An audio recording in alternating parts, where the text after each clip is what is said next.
So, Chilli and TLC are left out in the cold while Kanye stays warm.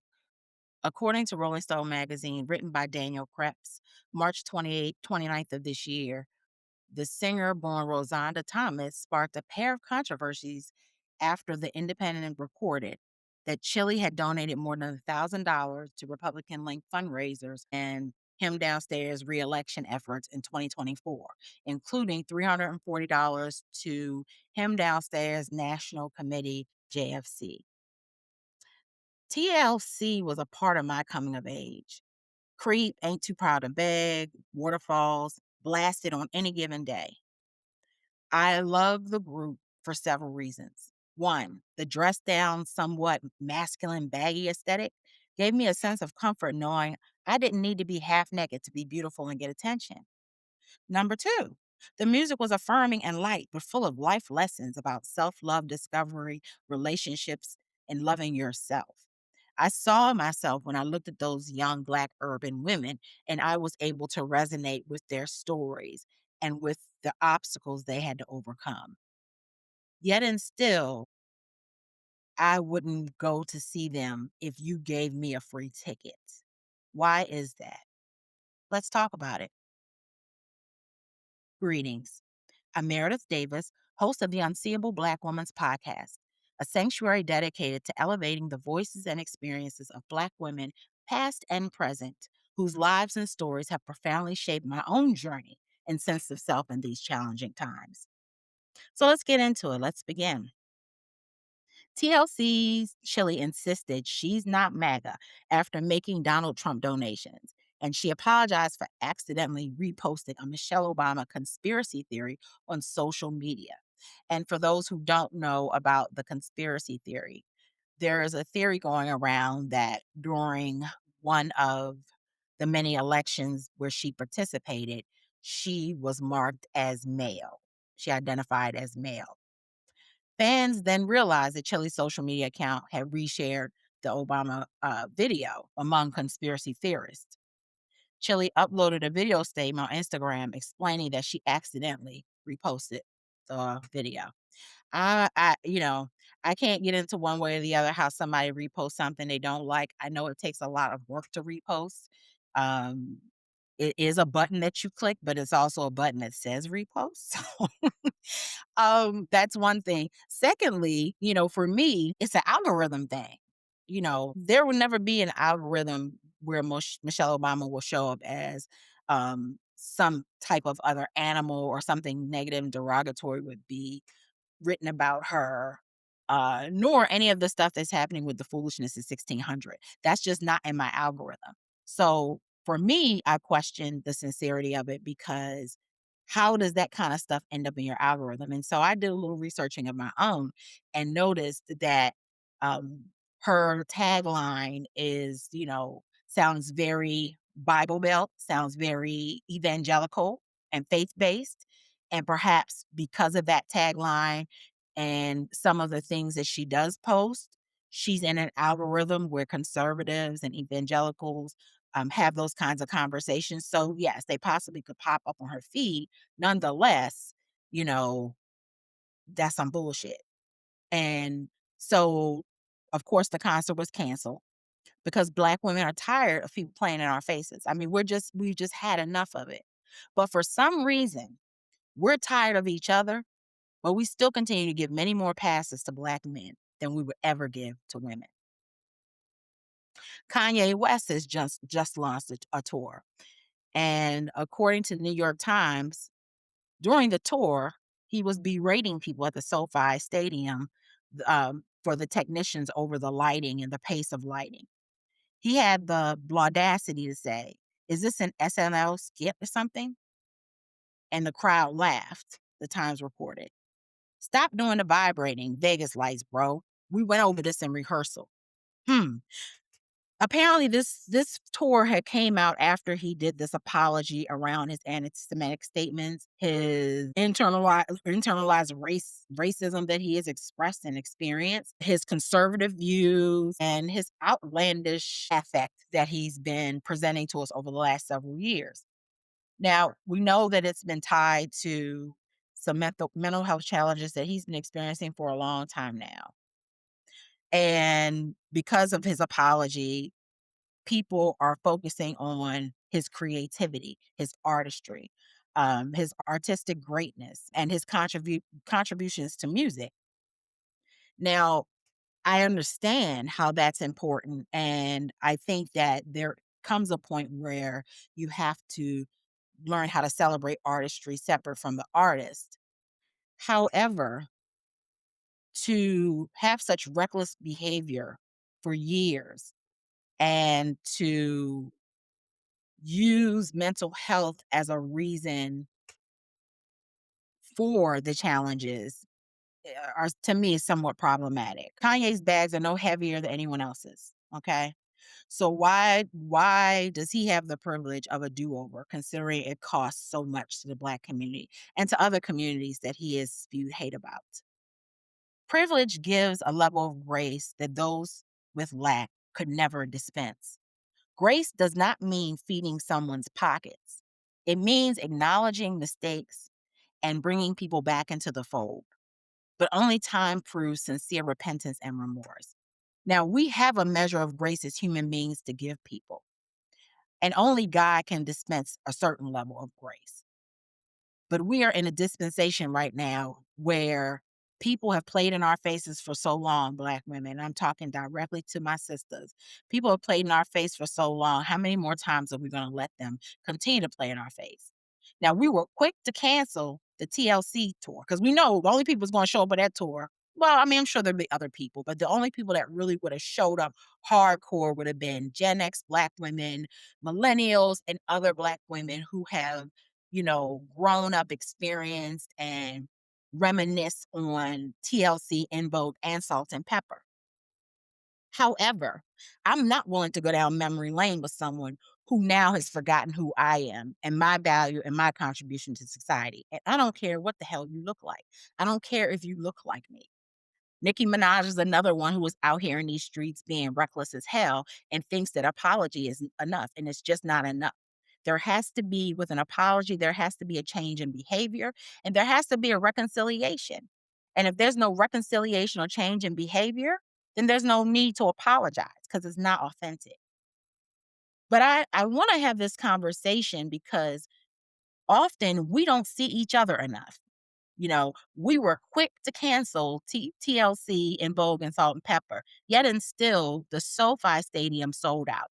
And I'm sure that the sellout wasn't just all Black women, but there were Black women in there co-signing the foolishness, co-signing the misogyny that was happening in those spaces that have been happening for several years. And as long as we continue to co-sign those things, we are accomplices in white supremacy. It's important to understand that men only learn lessons with consequence, okay? Privilege buffers true cost when it comes to men with power. If you have power and privilege, there are some things that you can get away with that other people cannot get away with. And because of that, you don't learn your lessons the same way other people learn their lessons. For example, there are some white men who just don't know what to do with rejection and don't know what to do with the word no because they've never been given the word no. And when they have been given the word no, there's a way to go around the no, or the no just wasn't that important and it didn't change the trajectory of their lives. Whereas people who are underrepresented, marginalized, our consequences and our actions often relegate us to spaces where there's very little grace and very little forgiveness. So I want to ask Black women today, my sisters, because we keep having these conversations. Why do we love others more than ourselves? And I don't say that lightly. But to know that someone has given you their ass to kiss, to know that someone does not see you as valuable, to know that someone is a colorist, to know that someone has this fantasy about a particular exotic aesthetic of a woman that they would bring home to their mother and they would marry. Why would Kanye West be someone that we would give consideration to? Why do we continue to make passes for men like Jay-Z? Why do we continue to make passes for Chris Brown and Usher? Why do we keep making these passes? And I know they're not all in the same category because they all haven't been as deplorable in the same at the same level of deplorability, if there's a word. But all of them has shown us in one way or another that they're going to stand on the side of white supremacy. They're going to stand on the side of misogyny. And you have to either put up with it or go about your business. And a lot of us are putting up with it. And I'm still trying to understand why. So, what does this say about the broader conversation around Black women's visibility and humanity? It tells me that Black women, we're not ready. And this country isn't ready either. The fact that Kanye West can sell out anything, he can sell out a school bus. The fact that he can get 5 people to show up for him is a problem. So while we do want to, you know, direct our aim, truth to power, to white supremacy and to these systems of domination and oppression that have relegated us disenfranchised, disempowered, and many times unrecognizable and invisible, we have to wonder what role we're playing in our own invisibility, our own unseeability, and our own dehumanization. We're not ready. This country is not ready. And they are not the only problem. We are a part of the problem. Black women who still sit around thinking that you're not equal to Black men, still thinking that you're supposed to be taken care of, that you're supposed to put up with all kinds of BS so that you can make it to wherever you're trying to go and whatever you're trying to accomplish. Aligning and juxtaposing your life and your views to people who have made very clear that they give no fucks about your humanity. We cannot continue to focus on white supremacy and not focus on internalized racism and internalized sexism.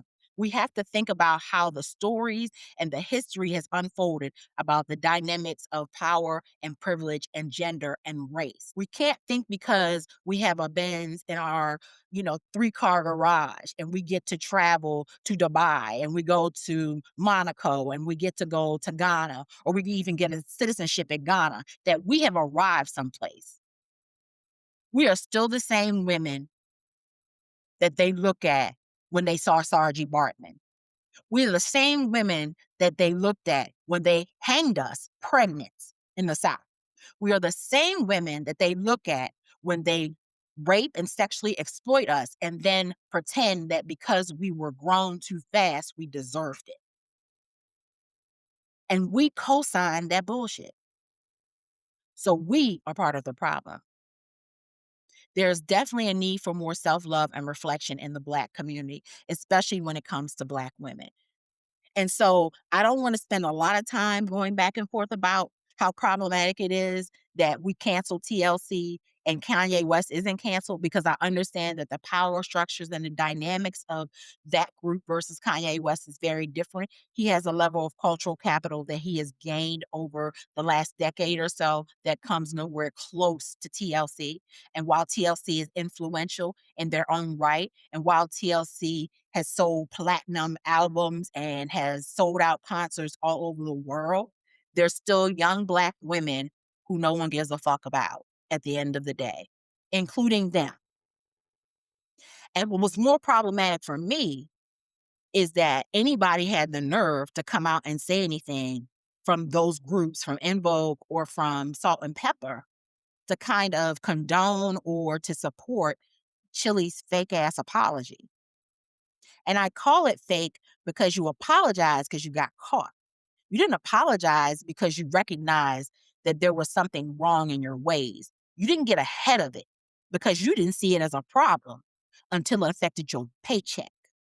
Then it became a problem. And I don't like having direct conflict with individual people, especially celebrities, because I don't know what you have to deal with every day. I don't know the pressures that you experience. But what I do know is as a Black woman, you have to have a certain level of a moral compass and a set of values that is uncompromisable when it comes to your humanity. And you have shown us, Chilli, that you don't have that compromise, that you're willing to compromise your humanity. You're willing to put your money, your pockets, and your favor with white folk over your love for the Black community because you aren't too proud of it. You've been begging for an apology because you want that check. Not because you feel bad, not because you disrespected Michelle Obama, not because you disrespected Black women and our beauty and our presence and our aesthetic, not because we have supported you your entire freaking life and you eat because of what we give. You apologize because you want more money. You apologize because you bought into capitalism. You apologize because you're a wet nurse for white supremacy. So while we can have these conversations, y'all, we have to also point the finger back at us, because you can't keep blaming people for oppressing you when you contribute to your own oppression. And I understand that there is this psychological warfare that we experience as Black people. I get that piece. And I'm not saying we can't do both. I'm suggesting we do both. I'm suggesting we speak truth to power when it comes to white supremacy and domination. I I speak truth to power on a daily basis. I don't give white folk passes for being racist and for being egregious in their lack of decency and humanity. And I'm damn sure not going to give no passes to no Black people who really shouldn't be thinking like that, who have no reason to think like that other than their proximity to whiteness makes them comfortable and gives them this false sense of comfort. It's time for us to wake up. Black women, we're unseeable because we don't even know how to show up. So how do we show up in these kinds of spaces? And I think we've done a great job this time. I mean, their concert being canceled is what they deserve. They deserve it. Anyone in proximity to Chilli deserve what happened. You are collateral damage. Maybe you don't support that administration, and you're not conservative and you're not evangelical, but you're standing right next to someone who is. And if they eat, you eat. So, baby, you're going to have to starve and you need to find another way to eat, because we're not feeding anybody who doesn't feed our souls. We're not feeding and supporting and financially undergirding anybody's work that says we are less than human and we are less than valuable. So there are three resolutions I have, that I want to share, but I think there are some things we can consider when we have these conversations around the cancellation and the double standard. And I'm gonna, the double standard piece is what I'm bringing out because it really is disappointing how excited everybody is about Kanye West, and they're trying to decide if they're gonna go or not. But TLC shit got canceled in days. I mean, it didn't take no time for it was clear nobody was buying their tickets. So one of the things we can do is invest in who invests in you. Just ask yourself some simple questions. When was the last time you saw TLC do something for the Black community? When was the last time you saw Kanye West spend any of his precious cultural capital or time building out and bringing visibility to Black women? When was the last time someone spoke against this administration? And let me tell you who the perfect example is for that. Cardi B. Okay? You can say whatever the hell you want to say about her. She is very clear on her politics, and she is very clear that white supremacy exists and it's real and it affects the community. So whether you like her or not, there's a level of respect that she should earn and gain, because she doesn't have to speak out about nobody's looking for Cardi B to speak out about politics. Cardi B is not 35 years old with a degree in political science and a law degree, who has done research on public policy, who has done research on, the ways in which power circulates in a capitalist society. She's a Black girl from the Bronx, Black Afro Latina from the Bronx, Black Dominican and Trinidadian from the Bronx, who came up, through the concrete jungle and still has enough fortitude and still has a connection with the community enough that she says what she means and she means what she says. So that's why I would buy a ticket to her concert. That's why I would spend money on Cardi B, because she's supporting us. When she sings the songs to us, it's believable. I don't think I could ever hear a TLC song again and really believe what they say. I'll believe that it was an experience they had, but I think they forgot. And they forgot because privilege sometimes will cause an amnesia that politics isn't personal. Politics is personal. When you have a level of control and power, you shape everybody else's value systems. You shape everybody else's beliefs. You become the norm. You become the measure. If you don't think your politics is personal, like a Kanye West, you can say stupid shit out your mouth and think you can apologize and that's good enough. And it's just not. We can forgive, but we should never forget. We should never give someone the option of thinking that we forgot how we've been treated or mistreated. We can never give someone the option of thinking that just because they have this cachet and because they're famous and because they yield these large audiences of people that they deserve a pass that no one else would ever get. I'm not going to go back and forth about mental health. And I'm not going to say that mental health didn't play a role in how he's been behaving. What I will say is mental health needs to have his ass sit down and he needs to figure out who he is and figure out what he wants to do with his life. And he shouldn't be showing up on stages anymore. And his behavior showed us with his lack of respect for the technicians and the lights and the sound and all the people who working their ass off for him to look good and for him to bitch about it in front of them lets me know he's not remorseful. He's not sorry. He's sorry he got caught. He's sorry that it affected him. So invest in who invests in you and understand that the political is personal. And what you do is far more important than what you say. Finally, Black women, we need to starve capitalism. And I've been saying this shit. Starve capitalism and starve white supremacy. What does that mean? We have some of the highest buying power in this country, in this world. We can crush so many businesses and organizations when we walk away from them, Black, white, or other. It does not matter. If they are not of our best interest, we do not need to invest. But Black women, we need to understand that our buying power is important and that if we decide not to show up someplace, somebody's not going to get fed. Cultural capital is the way in which you're able to navigate certain systems and structures in society because you have privileges like your educational background or your socioeconomic background or your race. It gives you a level of cachet, which gives you entrance into all kinds of different places and spaces that you could never imagine to be in.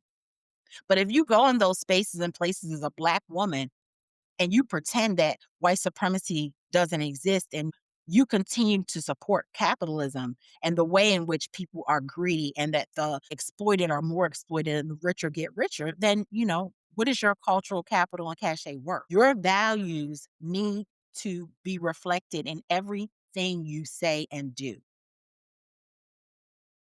I get irritated every time I see somebody going to Target. Every time I see an influencer saying that Target is, that they're a sponsor of Target. You know why? Because you've decided, whether you like it or not, let me be very clear, whether you like it or not, you've decided that an organization that completely gave Black people their ass to kiss, you still need them. You don't need Target. You don't need to go to a concert. You don't need to support a certain type of grocery store. You don't need that brand outfit. You don't need that brand sneaker. You need your human dignity and decency more than any of that. And any organization or group that thinks you're less than should never get the hard-earned money that you work for. And the fact that you give it to them and the fact that you give them a platform only signifies to some extent that you are willing to compromise your humanity. And I know this is complicated. I also know that in a capitalist society, I can't help but to participate in the perpetuation of white supremacy and misogyny. I can't help it. There's no way I can avoid it. It's in the water. It's in our air. It's in every infrastructure that we possess. It's in every government structure. It's in education. It's in religion. It's in healthcare. It's in every facet of our society. Capitalism rules. Democracy no longer matters. So it's inescapable in some ways. But when you have the chance to really stand up for something, you should. And if you had the chance to choose to see, Kanye, you should have said no. And TLC shouldn't have got a concert. At this point, go work somewhere. Why are we still at the bottom of the food chain giving people money who are at the top? We need to love ourselves more than we love others. That is the bottom line. I am all that Chris Brown and Usher are gonna be they're going to be in concert, and I have always loved Chris Brown's music, and I absolutely have an affinity for Usher. But I can't pretend that he doesn't have problems with with women, and he doesn't have problems with misogyny. I can't forget who he spent time with in order to become the person he is. And he may be a victim to it and he may not be a victim, but he should have never opened his mouth to say anything about Diddy. He should have kept that shit to himself. Because I can't control who you're in relationship with. I can't control who you love because we love who we love. We have family members that are problematic as fuck when it comes to politics. There are people who've helped us along the way. There are people who helped me along the way that are racist as hell. And they don't think they are, but they are. You know what I mean? But you can't take away how I feel about them because of the experiences that we shared together. So I would never reduce someone to being problematic because of who their proximity is to. But your actions and your movement, that's what I have a problem with. He was better off saying nothing than to say what he said. Chris Brown, he's had a lot of challenges around misogyny, around colorism, all of those kinds of things. He's had a hard life, and guess what? So has a lot of other people. But there comes a point in time where you have to say, you know what? I love myself more than I love Chris Brown and an Usher concert. I love myself more than I love having the opportunity to possibly see Usher again and see him in concert because I've never seen either one of them in concert. And so I'm not attending for a couple of reasons. Number one, I'm unemployed. So what do I look like buying a ticket for these Negroes who got money and resources? What does that say about me? Now, not that people aren't worth it, because sometimes you just want to find joy where you find it. But there'd be no joy in me sitting in a space that I spent six, seven, $800 tickets on when I know these men call us black bitches, when I know that these men like light skinned women, when these men want to perpetuate these stereotypes about black women, when these men have been in the presence of misogynistic pigs and taking advantage of other people.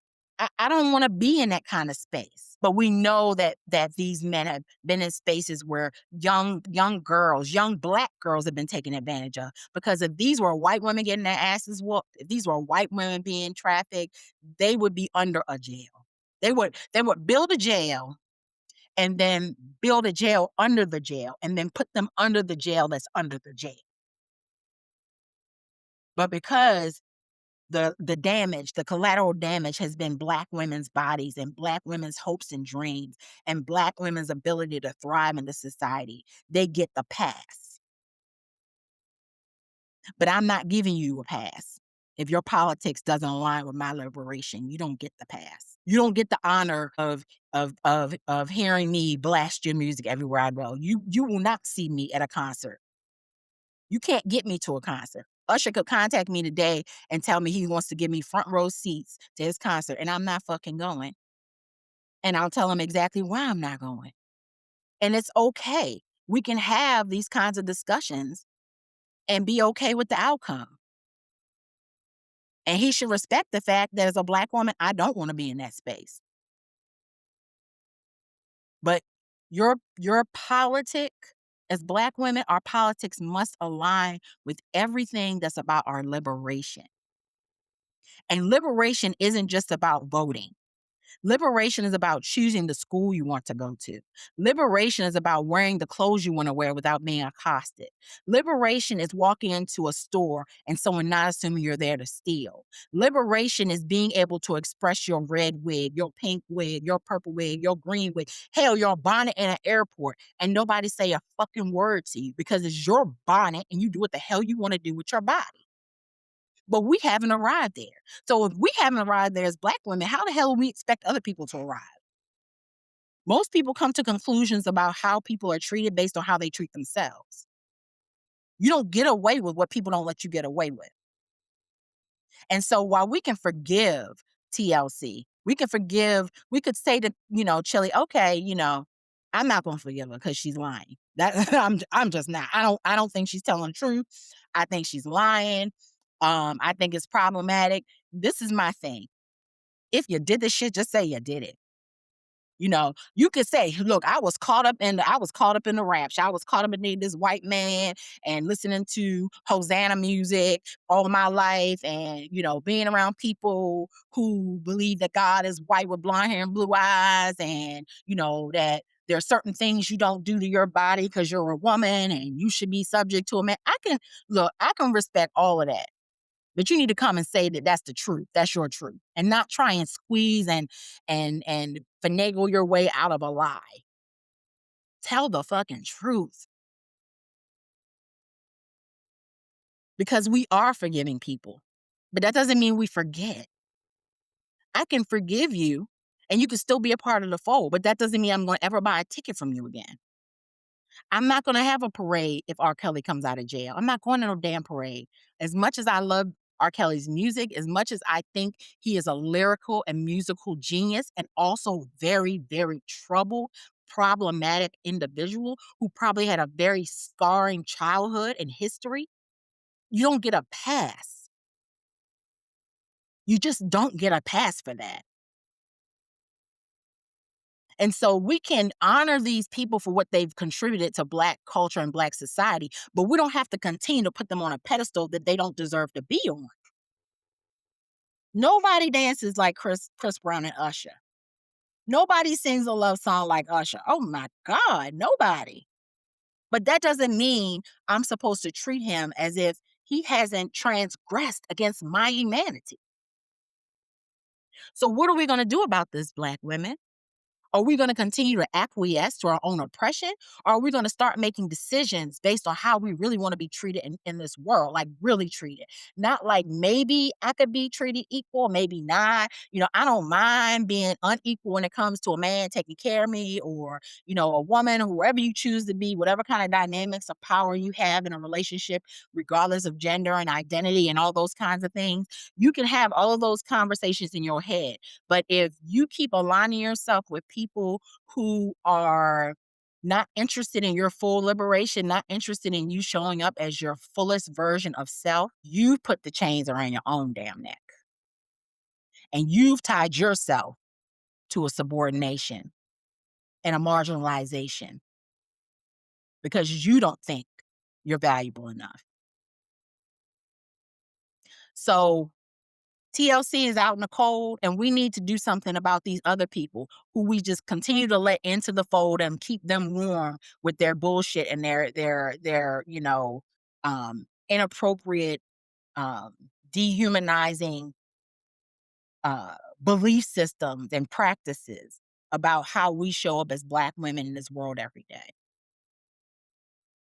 So the next time you want to buy something, just think about those things. How much more do you love yourself than anybody else? And how much are you willing to show that on a daily basis? Thank you for listening to the Unseeable Black Women's Podcast. Like, share, comment, and subscribe. Don't make yourself smaller by supporting those who fail to recognize your worth.